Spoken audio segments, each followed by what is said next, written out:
العالمين والصلاة والسلام على أشرف الأنبياء وسيد المرسلين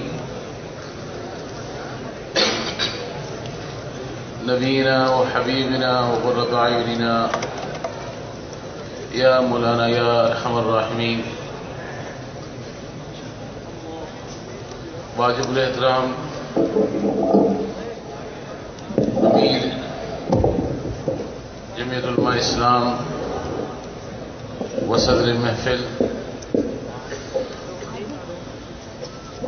جناب حضرت اللہ مولانا عبدالرحمان صاحب، واجب الاحترام عالمی مجلس ختم نبوت کے منتظمین اور مولانا آزاد صاحب اور دیگر رفقاء، اکابرین، علماء و مشائخ اور بادشاہی مسجد میں تشریف لائے ہوئے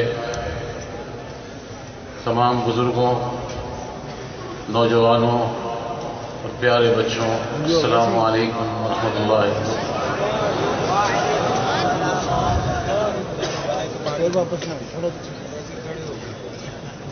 آج کی اس بابرکت محفل میں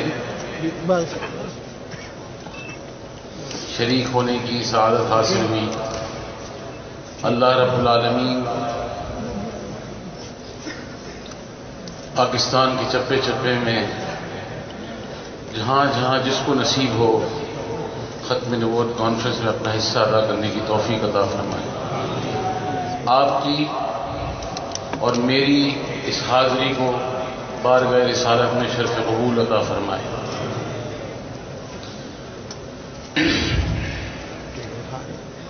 موضوعات دو ہوں گے اور اب وقت پونے ایک ہے اور میرے بعد مولانا عبدالرحمان صاحب کا خطاب ہوگا تو 1:30 سے 2 بج جائیں گے انشاءاللہ. کل بھی ہمارے ساتھ یہی ہوا تھا، آج بھی ہمارے ساتھ یہی ہوا ہے. اللہ خیر فرمائے گا انشاءاللہ. ختم نبوت کا جو معاملہ ہے، بہت سارے بزرگ ابھی اس وقت یہاں اسٹیج پہ اپنی اپنی گزارشات پیش کر کے گئے.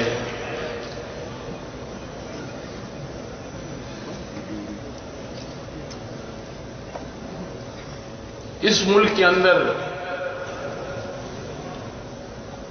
تھوڑی چیزیں میں پہلے آپ کی خدمت میں پیش کروں گا، پھر بعد میں جو میرے ذہن میں کچھ چیزیں وہ آپ کے پاس ایک شکایات ہیں کچھ جو آپ کو دوں گا اور اس پہ آپ ضرور غور کریے. یہاں تمام احباب دینی ماحول کے اندر ہیں اور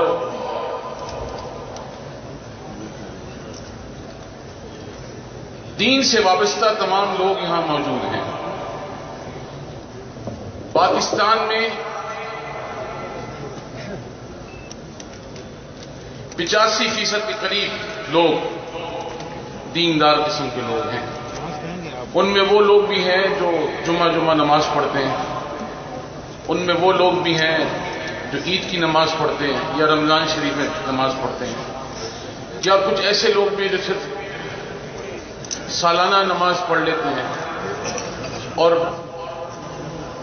کثیر تعداد 5 وقتہ نماز لوگوں کی، صوم صلات کے پابند لوگوں کی اس 22 کروڑ کے ملک کے اندر اجتماعی طور پہ موجود ہے. یہ بات درست ہے. 85% ہم اس ملک کے ممبر اور محراب کے وارث ہیں. آپ اس 85% کے میرٹ کا فیصلہ دیکھیں. 24 گھنٹے مدارس اور ممبر اور محراب سے حی علی الصلاح کی آوازیں آتی ہیں. لاکھوں حفاظ کرام اس ملک کے اندر قرآن مجید فرقان حمید کی تلاوت کر کر لوگوں کے دل میں ایمان کی تازگی پیدا کرتے ہیں. اور دین اسلام سے ان کے سینوں کے روشن اور منور کرتے ہیں، وہاں اسی ملک کے اندر جو اسلام کے نام پہ حاصل کیا 27 رمضان المبارک کو، اسی ملک کے اندر 15% سیکولر قوت آج ہم پہ حاوی ہے۔ 15% کون؟ جن کے جنازے آڑے ٹیڑھے ہوتے ہیں۔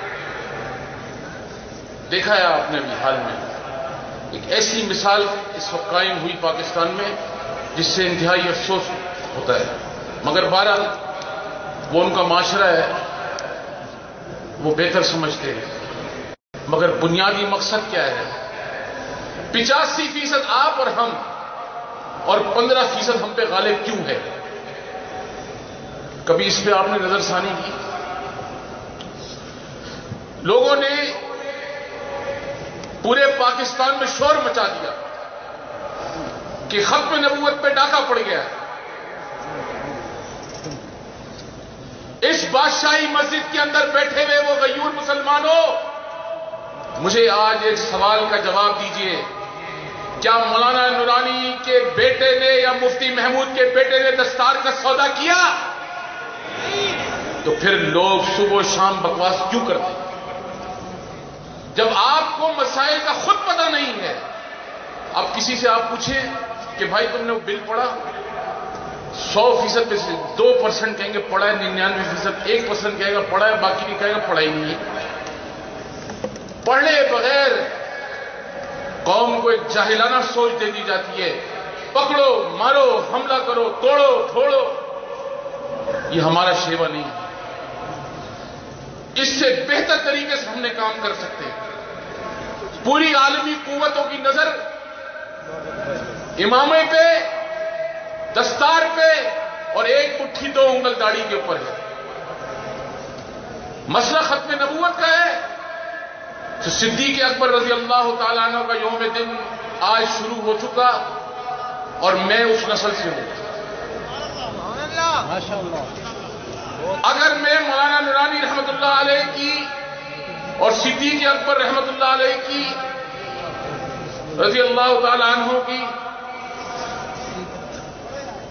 ممبر اور محراب کا وارث ہوں، تو یہ ملک جس تماش بینوں کے اندر گھرا ہوا ہے مسائل کے، اس کو آج باریکی سے سمجھنے کی کوشش کریں گے۔ ختم نبوت پہ حملہ کب ہوا تھا؟ یہ لوگ جو آج ختم نبوت کی آڑ میں دہاڑیاں لگا رہے ہیں، وہ 2001 کے اندر بے شرموں کی طرح اپنے کمروں میں اور حجروں میں کیوں بیٹھے تھے؟ وہ پیر جو 50-50 روپے میں تعویذیں بیچ رہے تھے ختم نبوت کے معاملے پر 2001 پہ، جب ایک عامل نے پاکستان کے اندر آئین معطل کیا تھا، ساری قوم کدھر تھی اس وقت؟ پاکستان کا آئین معطل ہوا تھا، تعزیرات ہند کے ذریعے پورا آئین معطل ہوا۔ مطلب یہ ہے کہ 1974 کی شک ختم ہو گئی۔ اسلامی ریپبلک آف پاکستان، وہ جو نام آپ کی اور ہمارے اکابرین نے دیا تھا، دا آئیڈیالوجیکل اسلام، اس کی دھجیاں اڑا دی گئی۔ اس پرویز مشرف نے اس پاکستان کے آئین کو توڑا، روزہ۔ اس وقت یہ قوم سو رہی تھی، اس وقت کہاں تھے سب؟ اس وقت مولانا نورانی رحمت اللہ علیہ، مولانا فضل الرحمان، قاضی حسین احمد نے مل کر ایک فون کال پر پورے پاکستان میں پہیا جام ہڑتال کی تھی۔ 48 گھنٹے میں وہ وردی والا ڈکٹیٹر خبیث جب ایئرپورٹ پہ اترا، اس نے اپنی وہ سارے بل اور قرارداد اور لیجسلیشن جو کیے تھے سارے واپس لیے۔ پورے ملک میں کوئی توڑ پھوڑ نہیں ہوئی، کسی نے کسی کی لاش نہیں بیچی بھائی، کسی نے کسی کی لاش نہیں بیچی، کسی نے حلوہ اور مانڈے نہیں کھائے۔ مگر مسئلہ سارا یہاں یہ ہے، نعرہ تکبیر، تاجدار ختم نبوت۔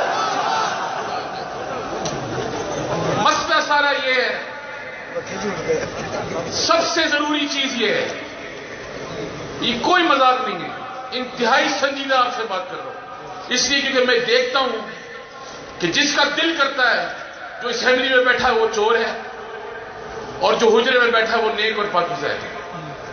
جس کا دل کرتا ہے اسمبلی میں بیٹھا ہوا نیک ہے، اور جو حجرے میں بیٹھا ہے وہ پاکیزہ نہیں ہے، وہ بدماش ہے۔ یہ جو آپ نے ہمارے اپنے ایمانوں کا فیصلہ خود کرنا شروع کر دیا ہے، اس کا اختیار آپ کس نے دیا ہے؟ مجھے سمجھائیں، جس قوم کے اندر اتنا شعور نہ ہو کہ وہ سپر ہائی وے اور کراچی اور پاکستان کی سڑکوں پہ پوری قوم عامل بنگالیوں کے اشارے پہ چل رہی ہو، وہ کیا حال ہوگا اس قوم کا؟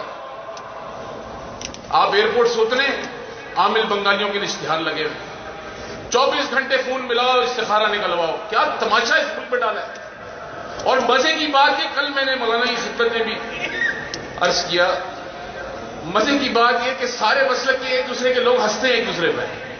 دیوبندی خوش ہوتا ہے، بولتا ہے یار حلوے والے کی پٹائی ہو رہی ہے، چلو ہونے دو۔ اور اہل حدیث بولتا ہے یار ان کو لڑ لے دو، چلو کوئی مسئلہ نہیں۔ بریلوی بھی خوش ہے کہ بابا ان کو لڑنے دو، کوئی مسئلہ نہیں۔ ایسا نہیں ہے۔ اگر مزارات کے اوپر ناچ گانے اور دھمالے ڈالنے والی وہ کنجریاں NGOs ہیں، اس کا کھاتا ہم پہ مت ڈالیں۔ اگر رنگ برنگے جھنڈے لگا کر کسی قوم کا تزکیہ بگاڑنا چاہتے ہیں، وہ ہمارا قصور نہیں ہے۔ اگر آپ مزارات میں بیٹھ کے چرچے بنا رہے ہیں، ہمارے کھاتے میں مت ڈالیں۔ اگر آپ بیٹھ کے سرفیاں اور سلفیاں اور شرابیں اور ناچ گانے کر رہے ہیں، یہ مزارات کا تشخص نہیں ہے۔ بات سادی یہ ہے کہ آپ اس چیز پر غور کریں کہ اگر آپ کھڑے ہو کر آج بریلوی، اہل حدیث یا کسی دیوبند مکتب فکر کے کسی بھی شخص کا مذاق اڑائیں گے تو کسی مسلک کا مذاق نہیں اڑے گا، دین اسلام کا مذاق اڑے گا۔ سب سے ضروری چیز ہے، بڑا آسان ہے کہنا، میں بھی کہہ سکتا ہوں یار یہ دیوبندی اس طرح کرتے ہیں، مجھے کہے گا وہ بریلوی اس طرح کرتے ہیں۔ یہ مسئلے کا حل نہیں ہے۔ کیا عقیدہ ختم نبوت پر مفتی محمود اور مولانا نورانی اسی بات پہ لڑتے رہے کیا؟ بتائیں مجھے، بتائیں بھائی، کیا مولانا نورانی اور مفتی محمود عقیدہ ختم نبوت پہ یہی لڑتے رہے کہ تمہارا حلوہ 1.5 کلو کا ہے، میرا 50 گرام کا ہے؟ خدا کا خوف کرو یار، دنیا کہاں سے کہاں نکل گئی، اور ہم ابھی تک وہیں سوئی اٹکی ہوئی ہے، اپنے ممبر اور محراب سے بیٹھ کر صرف فتوے اور ایک دوسرے کے خلاف اشتعال رکھے گفتگو کرنا۔ اس وقت پرویز مشرف کا کسی نے احتساب نہیں کیا، کون تھے؟ سب کہاں تھے؟ مر گئے تھے، زمین بوس ہو گئے تھے۔ کسی نے آ کے پوچھا نہیں کہ یار آپ لوگوں نے کس طرح یہ کام کیا، اور وہ اس وقت حل ہوا۔ مگر یہاں پہ لوگ سب لگا دیتے الزام کہ یار مولانا فضل الرحمان نے وہ پیش دیا، اویس ادانی نے وہ بیچ دیا، سراج الحق نے یہ بیچ دیا، فلانے نے یہ بیچ دیا۔ جب آپ کے پاس مواد نہیں ہوتا تو جھوٹے پروپیگنڈے کر کے دینی اشخاص اور دینی تعلیمات، دینی روایات، دینی جماعتیں اور دینی اکابرین کے اوپر کیچڑ اچھالتے ہیں۔ اس وقت آپ کا کام ہوتا ہے ان کا دفاع کرنے کے لیے سامنے کھڑے ہو جائیں۔ اس وقت یہ نہ سوچیں کہ یار یہ ہمارے مسلک کا نہیں ہے، یہ اس مسلک کا ہے، یہ اس مسلک کا نہیں ہے، اس مسلک کا ہے۔ میرے موجودگی میں جب تک میں اسٹیج پہ ہوتا ہوں، میرے پیٹ پیچھے مجھے نہیں معلوم ہے، میں اس چیز کا بڑا سخت خلاف ہوں۔ دیکھیں دنیا میں ایک چیز یاد رکھیں، 9/11 کی جنگ کے بعد مسلکی لڑائی اور مسلکی تفریق بازی سے اب پرہیز کریے۔ 9/11 کی جنگ کے بعد یہ لڑائی جو عالمی دہشت گرد سب سے بڑا بدماش امریکہ نے ہم پہ مسلط کی، اور اس قوم کو پوری دنیا میں دہشت گرد بنا کر بھیجا گیا، اور لوگوں کے سامنے یہ پیش کیا گیا کہ پاکستانی قوم کا جو ملا ہے وہ سب سے بڑا دہشت گرد ہے، داڑھی والا۔ اور اسی وجہ سے 25 سال سے پاکستان ان آزمائشوں کا شکار ہے. میری خواہش تو یہ کہ بادشاہی مسجد کی پنڈال میں جتنے لوگ بیٹھے ہیں یہ ہر سال ممبر آف پارلیمنٹ بھی بنے, نظریاتی کونسل, پورا قبضہ ہمارا ہو, کسی کا قبضہ نہ ہو, نہ کسی کے آگے ہاتھ پھیلانے کی ضرورت پڑے, نہ بھیک مانگنے کی ضرورت پڑے. اللہ رب العالمین نے آپ کو پھر ایک موقع دیا ہے. 2018 کا الیکشن آئے گا. اس ملک کو اللہ رب العالمین نے ایٹامک پاور بنا کے دیا. ایٹامک پاور, ہر قسم کی ایٹامک ریسورسز اس ملک کے اندر موجود ہے, مگر سب سے بڑی ایٹامک پاور اگر اس ملک کو اللہ رب العالمین نے دی ہے تو وہ 22 کروڑ عوام کی ایمان کا ایٹامک بم, جو سب سے بڑا مضبوط بم ہے, وہ سب سے بھاری رہے گا انشاءاللہ. 2018 کا جو الیکشن ہوگا, یہی شہر لاہور میں رسول اللہ صلی اللہ علیہ وسلم کے پروانے, جو عقیدہ ختم نبوت کے محافظ اور تاجدار ختم نبوت کے محافظ حضور پرنور سید العالمین مصطفیٰ صلی اللہ علیہ وسلم اور شاعر اسلام کے عقیدہ ختم نبوت کے محافظ, یہی چراغ جلیں گے تو لاہور میں انشاءاللہ روشنیاں ہوں گی. 2018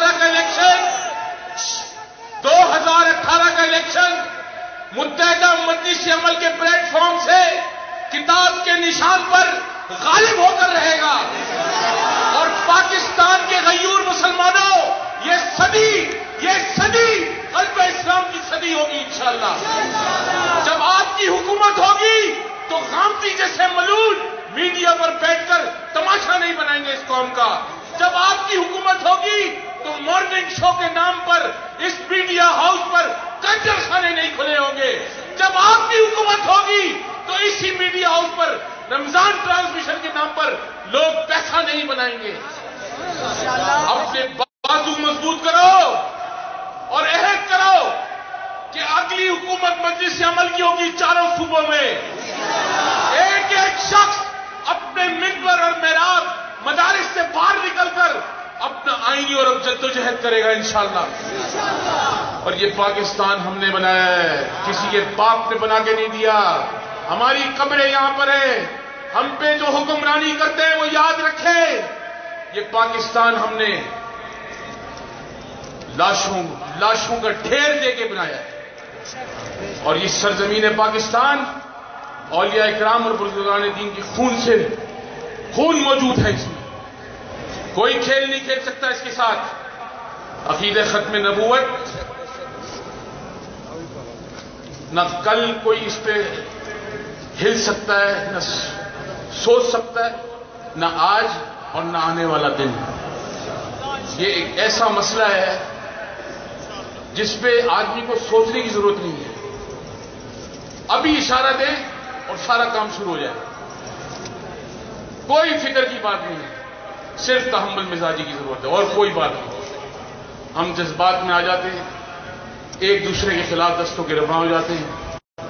اب وزیر بیٹھا ہے, کوئی وزیر آ جاتا ہے, ساری قوم کھڑی ہو جاتی ہے, بولتے یار یہی اسی نے پھیڑا کر پکڑو اس کو.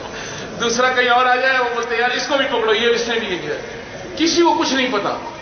یہاں جو بیٹھے لوگ ان سے بھی اگر پوچھیں آپ نے بل پڑھا ہے, کہیں گے نہیں یار ہم نے تو بل پڑھا ہی نہیں. جب بل نہیں پڑھا تو پھر آپ نے اس کے اوپر حملہ کیوں کرنے دیا کسی کو. بہرحال پرویز مشرف صاحب اپنا کام کر گئے, مگر اس وقت اکابرین موجود تھے. بتانے کا مقصد یہ تھا, جو شکایت آپ لوگوں سے ہے, خاص طور پہ علماء سے, پتہ نہیں کیا وجہ ہے. میں کنجوسی نہیں کرتا ہوں, مگر آپ لوگوں کی طرف سے کنجوسی بہت ہوتی ہے, اور میرا خیال سے اب اس الجھن کو ختم کرنا چاہیے.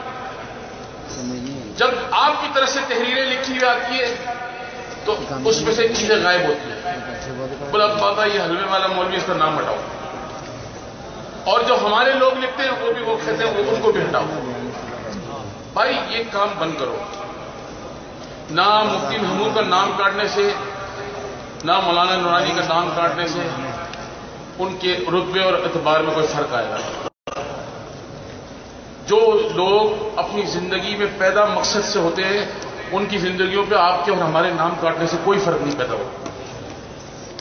سمجھ رہے ہیں آپ بات کو؟ وہ لوگ پیدا اسی لیے ہوئے تھے. وہ لوگ اس دنیا میں آئے کسی مقصد کے لیے تھے. وہ کیوں آئے تھے؟ اسی مقصد کے لیے آئے تھے. کس لیے آئے تھے؟ اسی مقصد کے لیے آئے تھے. ہمارے بزرگ جو اکابر تھے، مفتی محمود، مولانا نورانی اور دوسرے اکابر جتنے بھی، وہ اپنی زندگیوں کا مقصد لائے اسی لیے تھے. وہ ایک مقصد کے لیے دنیا میں آئے تھے، اپنا کام کر کے چلے گئے. اب کسی کا نام اوپر کرو، کسی کا نام پیچھے کرو. بہت سارے لوگ کتابیں میں دیکھتا ہوں، اس میں سے مولانا نورانی رحمۃ اللہ علیہ کی جو شک قرارداد پیش کرنے کی اس کو غائب کر دیتے ہیں. چور چوری سے جائے مگر ہیرا پھیری سے نہ جائے. خدا خبر ہے یار، ہم نے کون سے کوئی کسی چیز پہ قبضہ کر لینا ہے. جس کا جو نصیب، مگر ہم اپنے فرائض سے کبھی منہ نہیں پھیرنا چاہیے اور دل کو کشادہ کریں، ایک دوسرے کے لیے دل وسیع کریں. اتنی تنگ نظری سے مت دیکھیں. پاکستان یہ اللہ رب العالمین کی نعمت ہے اور اس نعمت کو اللہ رب العالمین اپنے حفظ و امان میں رکھے. آج امریکہ سب سے بڑا بدماش پاکستان کے اوپر آنکھیں نکال کر دیکھ رہا ہے. وہ مار کھا کھا کر پھر بھی بے حس ہے، اس کو شرم نہیں آئی. اس لیے کیونکہ اس کو پتا ہے آخر 5 منٹ میں سمیٹوں گا تاکہ مولانا آرام نہیں فرمایا انہوں نے پورا دن، وہ بھی مصروف رہے، ہم بھی. امریکہ کا آخری میں تذکرہ اس لیے کروں گا تاکہ آپ اپنی ذہن میں تیار رہے. پوری جدوجہد کری امریکہ نے مسلمانوں کے قتل عام اور ہر ملک میں جا جا کر مسلمانوں کے خلاف سازشیں کری. کبھی کوشش کرتا تھا لیبیا میں جائے گا، فساد کرے گا اور سب کچھ اس کو مل جائے گا. الحمدللہ وہ سوچتا تھا دشتری میں لگ کے عراق، لیبیا، افغانستان ملا، مگر الحمدللہ وہاں پہ ان کے قبرستان بنے. وہاں ملک کیوں نہیں ختم نہیں ہو سکا. اسی طرح پاکستان کی سرزمین پر اگر امریکہ جو آج کا ڈونلڈ ٹرمپ ہے وہ یہ سوچے کہ پاکستان پہ حملہ کر کر پاکستان پہ قبضہ کر لوں گا تو وہ احمقوں کی جنت میں رہتا ہے. پاکستان کے غیور مسلمان ہر وقت اس بات پر یقین رکھتے ہیں کہ ایک عقیدہ ختم نبوت اور دوسرا عقیدہ ختم نبوت پر کوئی بھی پاکستان کا مسلمان کسی قسم کی سودے بازی نہیں کر سکتا. دوسرا سب سے بڑا اہم مسئلہ جو عالمی قوتوں کو کھٹکتا ہے اور وہ یہ ہے کہ سر کاٹ کاٹ کر امریکہ تھک گیا مگر جہاد فی سبیل اللہ کا نعرہ اس ملک سے ختم نہیں ہو سکا اور یہ قیامت تک قائم رہے گا انشاءاللہ. پاکستان بننے کے لیے رہا ہے، ٹوٹنے کے لیے نہیں بنا. یہ ملک قائم رہے گا اور رسول اللہ صلی اللہ علیہ وسلم کے غلامانوں کی حکومت نافذ ہو کر رہے گی. ملک پہ نظام مصطفیٰ نافذ ہوگا اور یہ ملک پہ رسول اللہ صلی اللہ علیہ وسلم کے غلاموں کی حکومت ہو کے رہے گی انشاءاللہ. اللہ رب العالمین آپ کو ہمیں استقامت کے ساتھ ملک کی خدمت کرنے کی توفیق عطا فرمائے اور عقیدہ ختم نبوت کی تحفظ کے لیے ہر وقت تیار رہنے کی توفیق عطا فرمائے. 2018 کا الیکشن کس پہ مہر لگانی ہے؟ انشاءاللہ. السلام علیکم.